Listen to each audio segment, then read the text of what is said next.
Shabbat Shalom, amada familia Salem, y todos los ministerios vinculados al Dios de Israel y a sus mandamientos. Hermanos, estamos en un día especial, un día de gozo, un día de alegría, un día donde tomamos nuevas fuerzas en el Espíritu del Señor, donde la palabra del Señor se convierte porque creemos en una realidad sólida y firme. Venid a mí todos los que estáis trabajados y cargados, que yo los haré descansar. Hermanos, con el correr de los milenios, vemos hace 4000 años a un hombre que dejó todo en Ur de Caldea, a Abraham, el primer patriarca de la nación judía y el patriarca que es considerado de la fe, de la fe de un pueblo que iba a salir de sus lomos y de una nación que iba a conformar ese pueblo, que iba a ser la bendición de toda la familia de la tierra. Hermanos, vemos que al correr de los años, hace 4000 años, esto se ha cumplido por los siglos. Hemos visto, hermanos, cómo Israel se forma en un desierto. ¿Por qué? Porque sale de una esclavitud. Sale de una esclavitud, hermanos, y esa esclavitud fue como cuando la aceituna es machacada para que tenga que legar, donar esa semillita, el aceite para el alumbrado y también para la comida. Tan esencial, ¿verdad? Entonces la alegoría, hermanos, que Dios nos da sobre el pueblo de Israel es uno de las plantaciones que Dios tiene. El plantío de Jehová son 3 árboles. El olivo, que es el que yo me refiero, de la aceituna machacada. El pueblo de Israel machacado, triturado, digamos, todos sus ideales, todo su anhelo de ser seres humanos libres, para dar el aceite que alumbre, que dé la luz y que dé sustento también. El otro es la higuera, ese árbol frondoso que provee frutos deleitosos y que también da sombra. Y el otro es la vid. La vid, que es esencial, el vino, para toda celebración y símbolo del Espíritu Santo, símbolo del gozo, símbolo de la sangre del Cordero de Dios. Entonces, hermanos, con estas alegorías me quiero quedar con la del árbol de olivo. ¿Por qué? Porque tenemos que esclarecer cada vez más que nosotros, las naciones, los que creemos en el Dios de Israel, los que creemos en sus promesas, los que creemos que es una sola fe, un solo bautismo y un solo espíritu, debemos de entender qué es un pacto y en qué consiste el pacto. Y si realmente tú y yo, como naciones injertadas en el buen olivo que es Israel, realmente hemos cumplido todos los requisitos para ser considerados sellados en el pacto del Dios de Abraham, Isaac y Jacobo a través del Mesías Jesucristo. Hay requisitos, hermanos. Dice, la salvación es por gracia, no es por obras. Sí, mis amados. Claro que sí. El pacto genera salvación, pero hay requisitos bíblicos, escriturales, que todos debemos de entenderlos y revisar, hacernos esta auditoría de mente, esta auditoría de corazón, esta auditoría en el alma, en nuestro espíritu, para entender si realmente nosotros hemos entrado al pacto como Dios manda, como la novia que se prepara para el encuentro glorioso del matrimonio con Cristo. La novia tiene un montón de requisitos, No es que así, que va a ser solo gracia, gracia, gracia y nada de requisito. Claro, la gracia y la ley son básicas, son como los rieles del tren. El tren no podría caminar solo en un riel. Entonces un riel es la gracia, el otro es la ley, el requisito. Los sagrados requisitos de Dios, las santas normas de Dios, los santos mandamientos de Dios, las santas indicaciones de Dios. Si no, esto sería, hermanos, un desorden, un caos. El reino de Dios es un reglamento, son mandamientos, son disposiciones divinas. Imagínense que los reinos de este mundo tienen reglamentos, tienen normas, constituciones y leyes que son imperfectas. Imagínense en el reino de Dios, reino de Jesucristo aquí en la tierra, ¿cómo no vamos a tener reglamentos, disposiciones, estatutos y mandamientos, hermanos? Si su ley es perfecta, santa y pura. Entonces, sabemos que la Biblia está llena de esos reglamentos. Sabemos que le fueron dados a Israel y que Israel el día de ayer, cumplió entre ayer y ahora, porque fue a las 4 de la tarde, la firma que David Ben-Gurión estampó su firma en el acta de constitución para ser nación soberana, una nación independiente, una nación registrada como república en el acuerdo 181, resolución de las Naciones Unidas, hermano. Entonces la alegoría es el olivo, el árbol de olivo. Para mí una de las cosas que más me daba curiosidad era estar tocando un árbol de olivo cuando ascendía a Israel. Yo quería verlo, quería tomarme fotografías con ese árbol porque representa a Israel y me representa a mí como olivo silvestre injertado en el buen olivo que es Israel. Yo quería ver la alegoría de Dios, quería conocer la naturaleza, la sabiduría de que Dios le ha otorgado a ese árbol.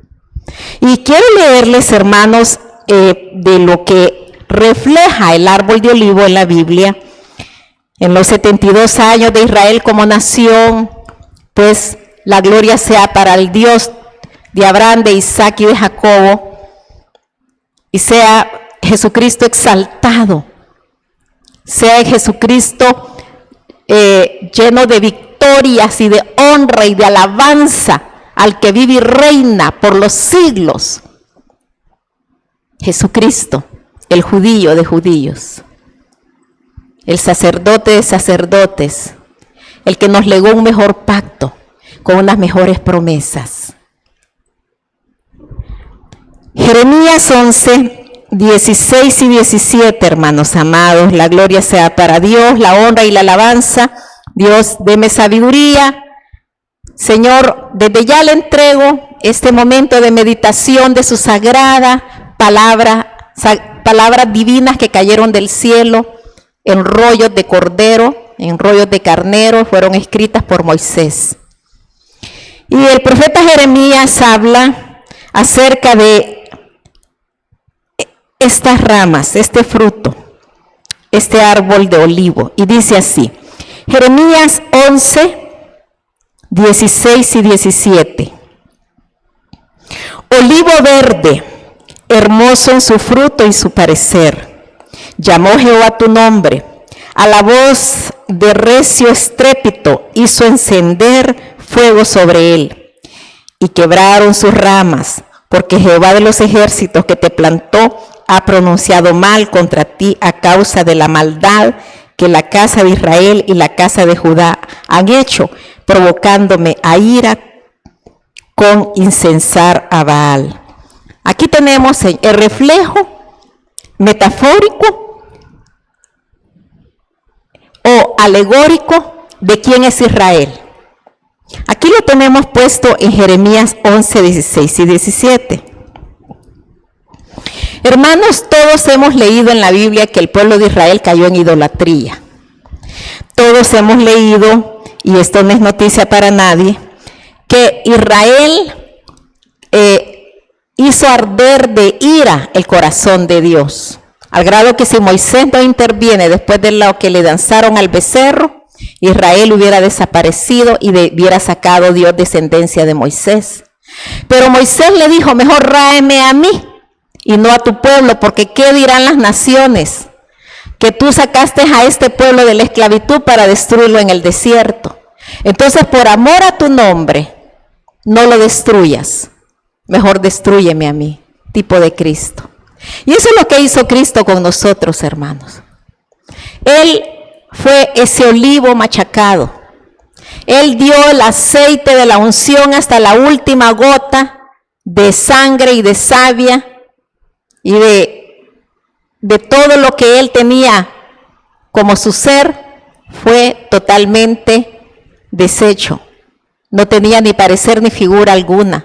Parecía como un tronco de tierra seca.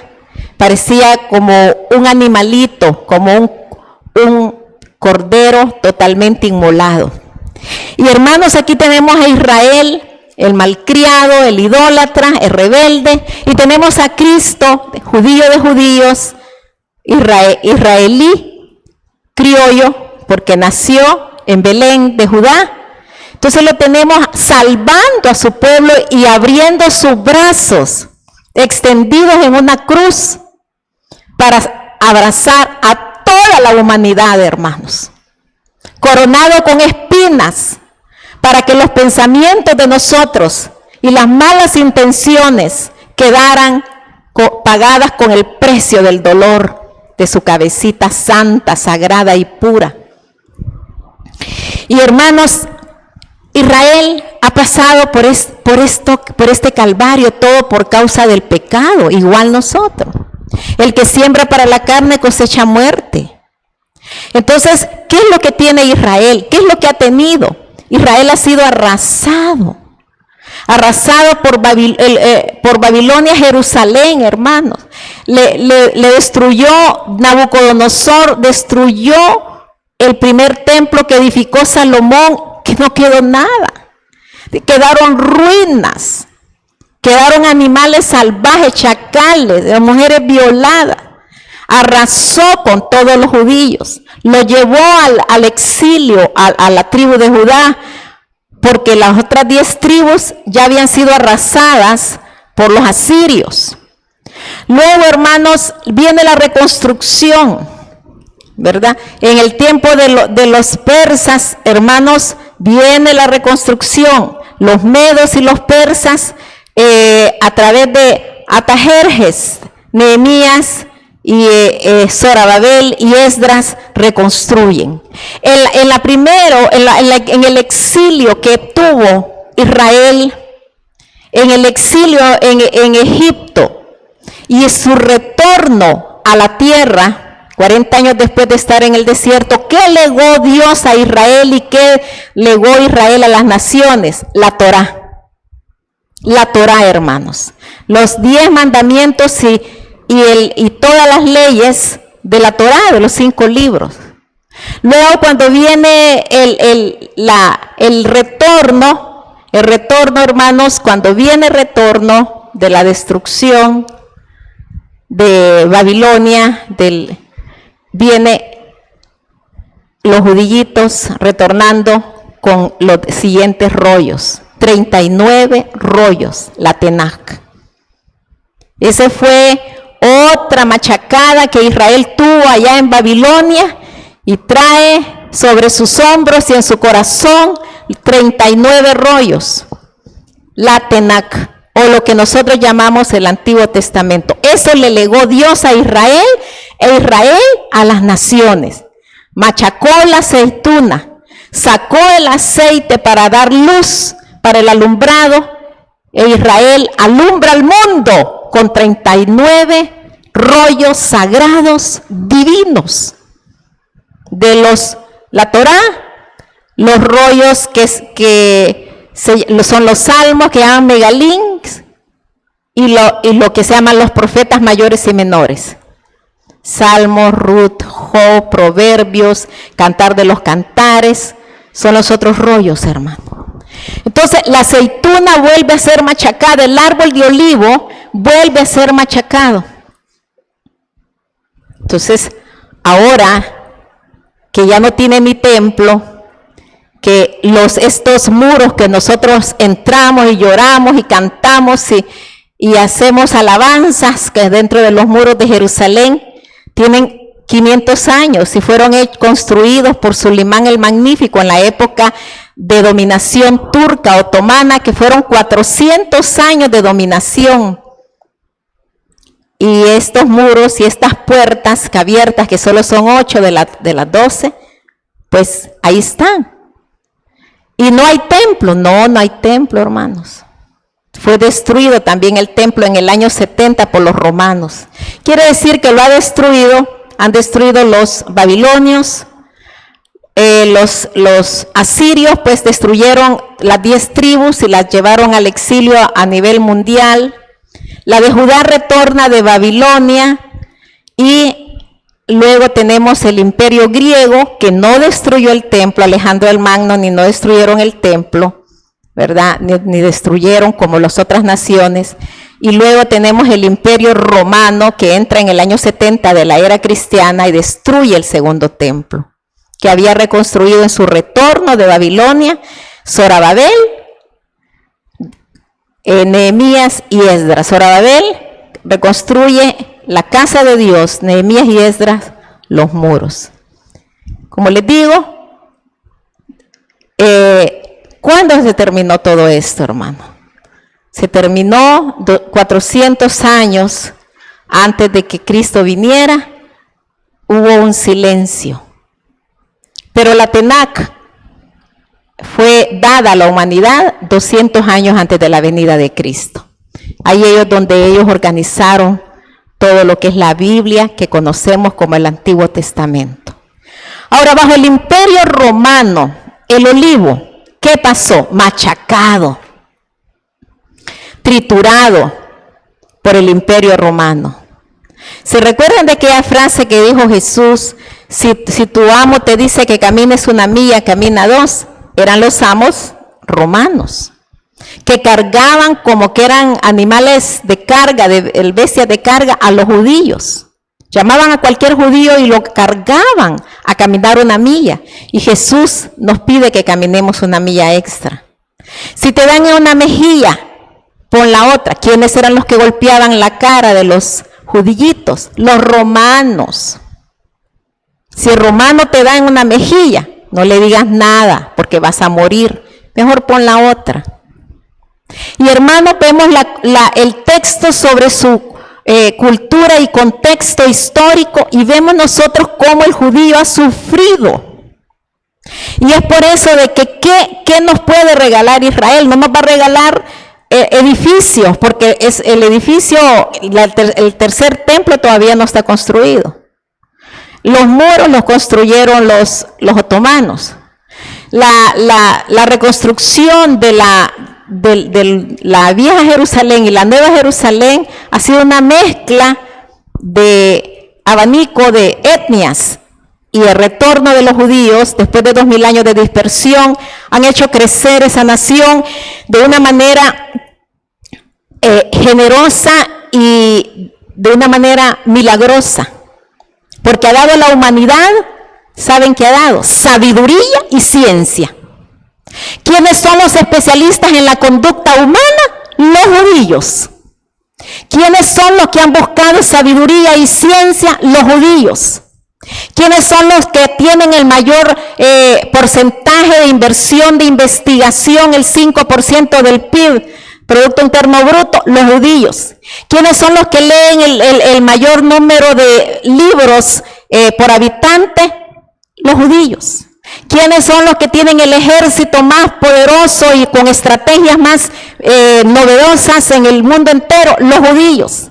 ¿Quiénes son los que tienen los tanques de pensamiento estratégicos en toda la ciencia, en todas las ramas científicas, tecnológicas, industriales y agrícolas? Los judíos.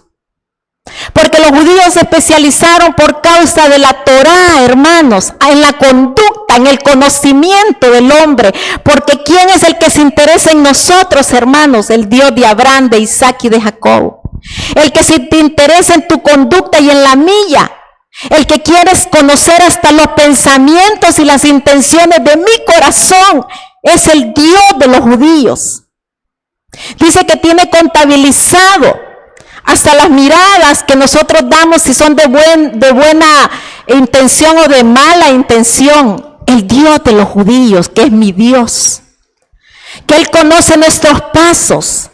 Que no nos podemos ocultar del ojo del Jehová, ni que nos escondamos debajo de la tierra, ni que nos metamos en los profundos del mar, ni lo que nos entremos a las cuevas más profundas. El ojo del Señor está sobre nosotros, conociendo nuestra mente y nuestro corazón. El Dios de los judíos, que es tu Dios y mi Dios. Entonces la sabiduría que Dios le ha legado, la ciencia que Dios le ha legado al pueblo, es exactamente porque es de lo único que se puede jactar Israel, de lo que Dios le ha dado.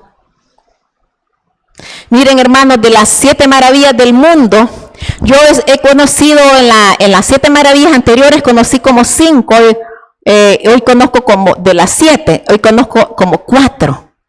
Pero son naciones, hermanos, paganas. Ahí no está Jerusalén. Son las naciones de culturas paganas. Cuando en las últimas giras yo le decía, vamos a ir a Petra, ya está reconocida como una de las 7 maravillas del mundo. ¡Ay, qué lindo, qué bello! Sí, pero aquí son de las nabateos, que hoy les pertenece a Jordania. Que el coloso de Rodas haya estado viendo donde estuvo la ruina del coloso de Rodas, que el Partenón haya estado en el Partenón. Hermanos, pero todo es hechura de hombre. Todo eso se acaba. Que la biblioteca de Alejandría, cenizas quedaron de todo eso. Que las pirámides ahí estaban las pirámides de Egipto, todo hechura de hombre, hermanos. Pero hermanos, cuando voy a Jerusalén, cuando asciendo a Jerusalén, ahí yo lo único que veo es la mano y el poder de Dios a través del libro sagrado, que es la herencia para toda la humanidad, que es la Biblia. Y que a través de machacar la aceituna del pueblo judío, el Dios de Israel ha donado a su pueblo y al mundo entero luz para las naciones. Y lo maravilloso en la época romana fue que la luz viva vino a este mundo hace 2000 años. Y vino de la tribu real, de la tribu de Judá, de la dinastía del rey David, hermanos. Y él es la lámpara de esa aceituna que produce aceite extra virgen para encender lo que iluminaba el segundo templo. Jesús mismo entraba al segundo templo y entraba hasta los atrios, hermano. Él no podía entrar más allá porque no era de la tribu de Leví ni sacerdotal. Él solo podía saber que adentro estaban los ceremoniales, los rituales, los signos y las señas que su padre había otorgado a su propio pueblo. Y ahí predicaba el Señor. Ahí celebraba las fiestas. Ahí fuese la simbología del Cordero Pascual. Ahí celebró él la fiesta de la rededicación del templo que se llama Hanukkah. Ahí también celebró la fiesta de los tabernáculos, la fiesta de los panes sin levadura. Él es la fiesta de la resurrección de las primicias. Él es la fiesta de Pentecostés. Y en esa fiesta que nos estamos acercando, nos faltan 14 días, mis amados. 14 días. Hoy tenemos el día 37 de la cuenta de la gavilla. La gavilla es como un manojo, pues mucho más grueso, mucho más que se mece. Los sacerdotes de norte a sur y de este a oeste, pidiendo salvación, pidiendo provisión, pidiendo protección para llegar limpios, puros y santos a celebrar Pentecostés. Y hermanos queridos, hermanos amados, estas alegorías, esta espiritualización, estos ceremoniales, son necesarios que tú y yo los conozcamos. Entonces les hablaba de que el apóstol Pablo, ¿verdad? Que es el único Pablo, el teólogo, el irreprensible en la ley, el que siguió a la iglesia y luego se convierte a los del camino, es el único que Dios le revela el misterio de las 70 semanas. Es el que nos habla acerca de la resurrección gloriosa de los muertos, que habla de las trompetas de resurrección y habla digamos en el hilván de oro profético con Mateo 24 y Lucas 21. Y hermanos, vemos nosotros que eso está ahorita tan fuerte, la necesidad de comprender todos estos misterios que están siendo revelados a la novia de Cristo, a la que se está preparando para el desposorio, a la que está comprometida para ese encuentro glorioso en las bodas de Pentecostés, dentro de 14 días. Tenemos 3 requisitos que todo judío, pues, que es el pueblo escogido de Dios y que puso los requisitos para ser parte del pueblo del pacto. Y de esos requisitos vamos a hablar, hermanos, la seguridad que debemos de tener que nosotros somos el pueblo del pacto, así como Israel es el pueblo del pacto, así como aquella alabanza tan linda que se puso de moda, Dios de pactos, el Dios que cumple sus promesas. Pues hermanos, tenemos que entender si el Dios de pactos es el Dios de pactos, el pueblo del pacto, nosotros ya sabemos cuál es el pueblo del pacto, pero tú y yo, que somos olivos silvestres injertados en el buen olivo, del que les estoy va a hablar, de la aceituna machacada, que es el que da la luz, y es por eso que cuando sale el caballo, primero sale el caballo blanco, que es el falso profeta, el falso Mesías, el anticristo, después sale el caballo bermejo, que es el rojo, el de las guerras, después sale el caballo amarillo, que es el de la muerte, sale el caballo negro, que es el de la balanza, y dice, no toques ni la oliva, ni toques tampoco el grano de trigo. Dice, no toques la oliva, es el aceite del alumbrado, ni toques el vino, porque esos 2 árboles, alegorías del pueblo de Israel, corrijo, que es la vid y es la oliva, es porque ambos son usados en los ceremoniales de todos los rituales que Dios puso en el libro de Levíticos. El vino es esencial, el vino va adelante, la aceituna va adelante alumbrando, es por eso que no pueden ser tocados, porque están dentro de la alegoría del pueblo de Israel y de tu vida y la mía. El diablo no nos puede tocar, el anticristo no nos va a tocar, la bestia no nos va a tocar, el falso profeta no nos va a tocar, la muerte no va a prevalecer. Muerte, ¿dónde está tu aguijón? Sepulcro, ¿dónde está tu victoria? Porque nosotros hemos sido apartados, sellados como pueblo del pacto. Amén, hermanos. Gloria a Dios. Entonces los 3 requisitos, hermanitos, aquí van a decir ustedes, ay, qué alivio, qué felicidad. Ahora que ya dio los 3 requisitos, yo ya los cumplí. Y mi cuenta me había dado que son los 3 requisitos para ser pueblo del pacto. Me van a decir, ay, hermana, yo ya recibí a Cristo como mi Señor y Salvador. Sí, hermanos, pero acuérdense que por miles de años nadie les ha dicho levanten la mano al pueblo de Israel o a los conversos de Israel. Aún en las misiones no se puede andar diciendo, levanten la mano quien recibe a Cristo. No, hermanos, no, eso no es la fórmula 100% bíblica. Sí es una señal, digamos, que estratégica de conversión, pero no es la fórmula pura de la Biblia, mis amados. Entonces, ¿cuál es la verdadera fórmula bíblica? Aquí vamos, hermano. Dice que para que las ramas injertadas sean selladas como pueblo del pacto, hay prerequisitos de la ley de Moisés, porque la ley es la misma de ayer. Ay, hermanos, que esa ley ya está caducada. Mis hermanos, Jesucristo mismo dijo, yo no he venido a abrogar, a votar ni la ley ni los profetas, sino que se cumplan en él y en los seguidores de Cristo. No, pues sí, vayan a votar todo el antiguo. No, hermanos, es un pecado, es un atrevimiento que nosotros debemos de amar el libro sagrado desde Génesis hasta el amén del Apocalipsis, y ni siquiera una coma ni una tilde se le puede ni agregar ni quitar, dijo Jesucristo. Que maldito será el que le agregue y le quite al libro sagrado de los 66 libros que tenemos. Entonces, hermanos, el primer requisito es la circuncisión. Recordemos, hermanos, que en Génesis 17 Dios le dice a Abraham que se circuncide porque dentro de un año iba a nacer el hijo de la promesa.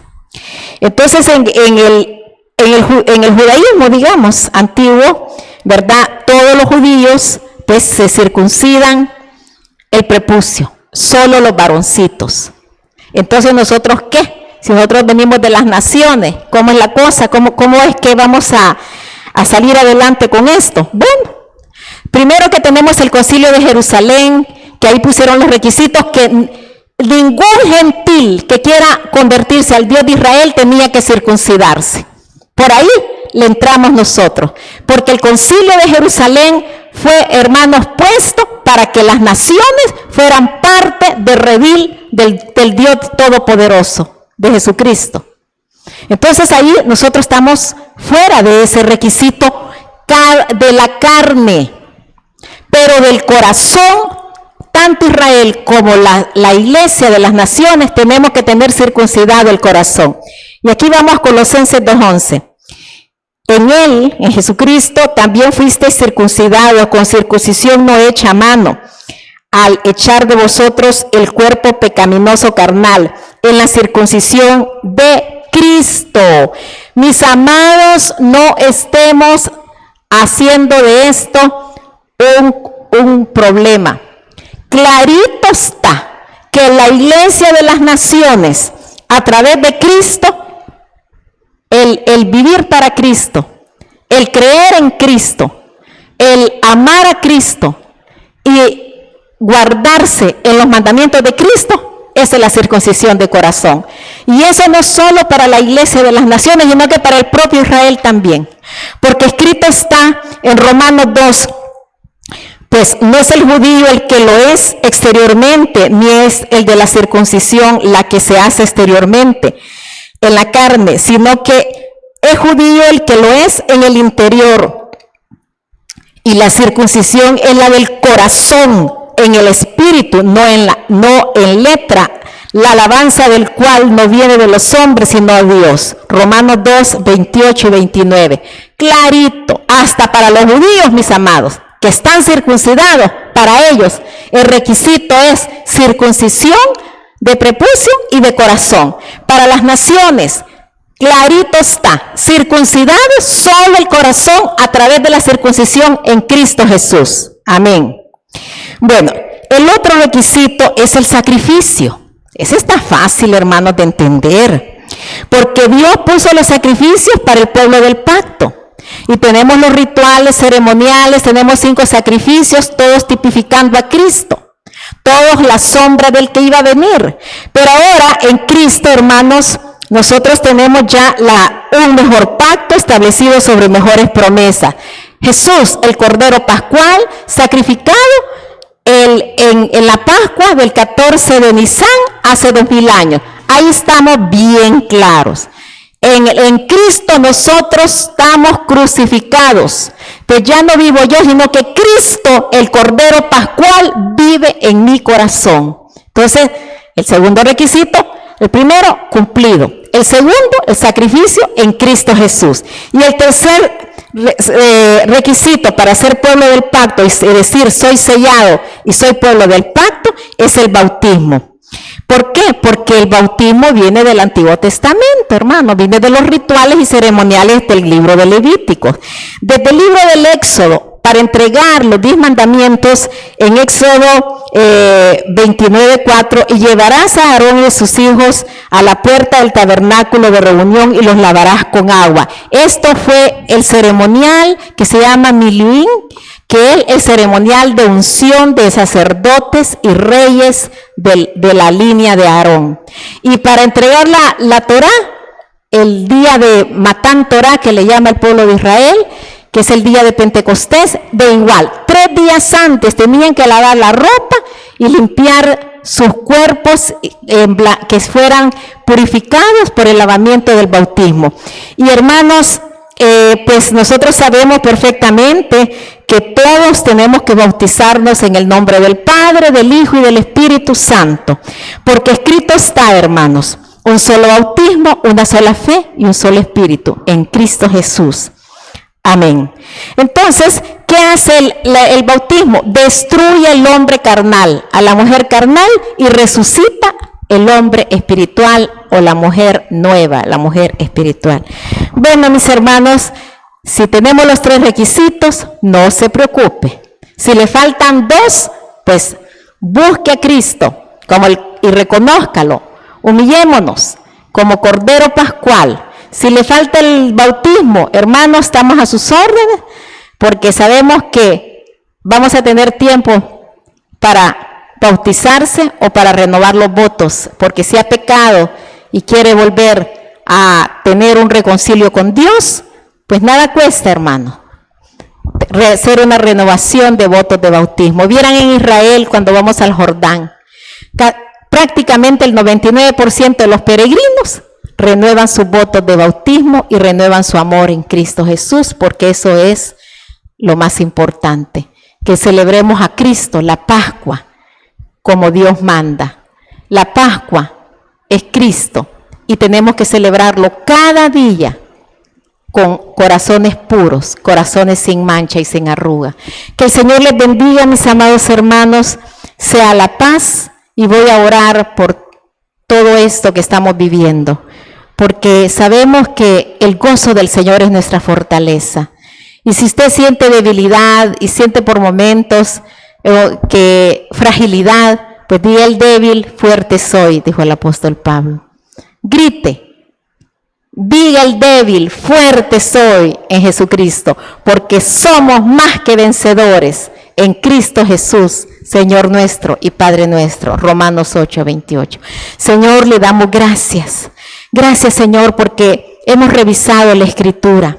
La hemos revisado desde la raíz, desde la matriz, que es la Torá, que son los mandamientos que usted le entregó al pueblo del pacto, a Israel. Y estos mandamientos, Señor, nos llevan, la ley nos lleva a Cristo. Ahora en Cristo, Señor, nosotros también somos un olivo injertado en el buen olivo que es Israel. Porque la raíz es Cristo, la raíz son los pactos, el pacto de Abraham, de Isaac y de Jacobo, el pacto de la promesa que ahora se volvió una realidad, porque ahora tenemos al Redentor en nuestros corazones. Gracias, Señor, porque sabemos que estamos viviendo los últimos minutos de la tierra y estamos esperando ese glorioso encuentro en las nubes, esa transformación, ese revestir del hombre viejo y la mujer vieja en una nueva creación, porque al final trompeta, dice el libro tesalonicense, los muertos en Cristo resucitarán primero, y aquellos que estemos vivos seremos transformados en un abrir y cerrar de ojos, y encontrarnos con la gloriosa legiones de ángeles, de arcángeles, de querubines y serafines, que viene el Redentor cabalgando en un corcel blanco y en su muslo se lee el fiel y el verdadero, a recoger a su iglesia, a su prometida, a la que está apartada, a la que vive para Cristo. Gracias, Señor, porque mi pensamiento eres tú, Señor. En el nombre poderoso de Jesús sea la paz. Shabbat Shalom. Hasta nuestro próximo programa. Amén.